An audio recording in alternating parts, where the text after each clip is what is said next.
YouTube, my name is Dave Boucher and welcome to day 98 of my 6-month life transformation chronicle. It seems just like yesterday I was making this video last week, but at the same time it doesn't because so much has happened since then at work. But having said that, we are almost in the triple digits, which is crazy.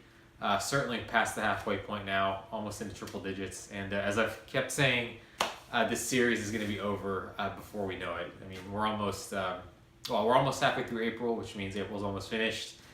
Year's almost a quarter over, or actually a third over, right? Since we're moving to the end of the 4th month. Crazy. So there you go. Anyways, in terms of what's been happening this week, just very busy at the client. A lot of work, but it's been very rewarding.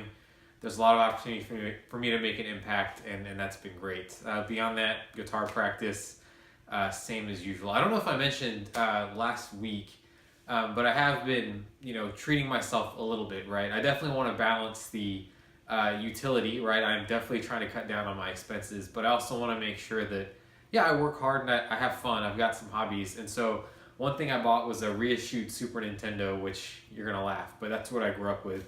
And I've had a lot of fun playing that in moderation. And if I look at the joy to money ratio, which is kind of the driving factor behind purchases now, I think that's going to provide a ton of joy. So that was worth it. The other thing too is going to sound very frivolous, but at the same time, I wanted to kind of mark the occasion that, a new stage of my life, back at work, and I really wanted a Mont Blanc mechanical pencil. I write in moleskin journals with mechanical pencils, and I really wanted a nice pencil that I could use, really for the rest of my life. And so, tying that back to what I've been saying about always trying to check eBay and see what's going on secondhand, I got a Mont Blanc mechanical pencil.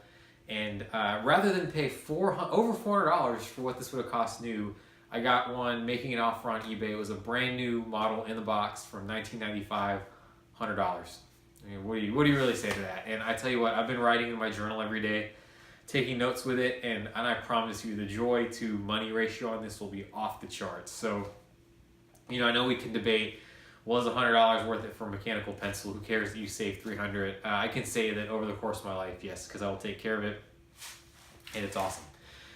So enough about that. I've been rambling. Takeaways, celebrate the successes and check on eBay first before you celebrate your successes. It's probably someone selling it to you cheaper.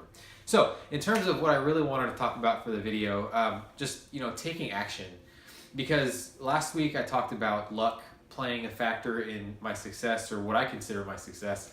But at the same time, someone wrote a comment which was, yeah, but you have to take action as well. And so I want to talk about not just taking action, right? Because that implies to a lot of people taking the big risk, right? I'm going to start my company, or I'm going to switch jobs. But really, when I say action, I mean just smaller steps. And I think it's even more important to take action when you don't know what you're doing, because that's what leads you forward, right? So if you can imagine, being in the jungle and the brush is really thick in front of you, it's dark, you have nowhere to go. Well, if you cut down a little piece and take a step, cut down another piece and take a step, hopefully at some point you get to a clearing and then it becomes obvious what you're supposed to do and where you're supposed to go. And so the last company I was at, the motto was, we have a bias towards action, which means if you don't know what is going on, in the absence of any information, do something. And so in your personal life, that could be just sitting in front of your resume. It could be visiting a company website. It could be doing all these little things that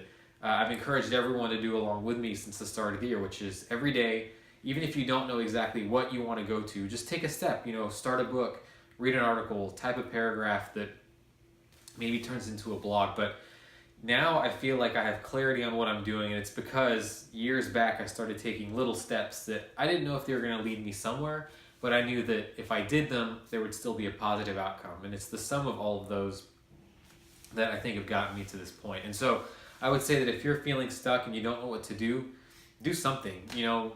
Just in your mind, think of what is something that is productive, just generally productive, and do that and see where it goes. So with that, I want to leave you, just keep encouraging you to keep taking those steps. Even if you don't know where you're going, the only way you'll figure it out is by doing something. And then what that something is, that's up to you. So with that being said, I will sign off. I will let you enjoy your Sunday. Hopefully it's been relaxing, but hopefully if you haven't started taking those steps, you keep doing them, and obviously keep me posted on where those get you going. So next week I will see you when we're into the triple digits for day 105. And until then, I hope you have a great rest of the week. So thank you so much.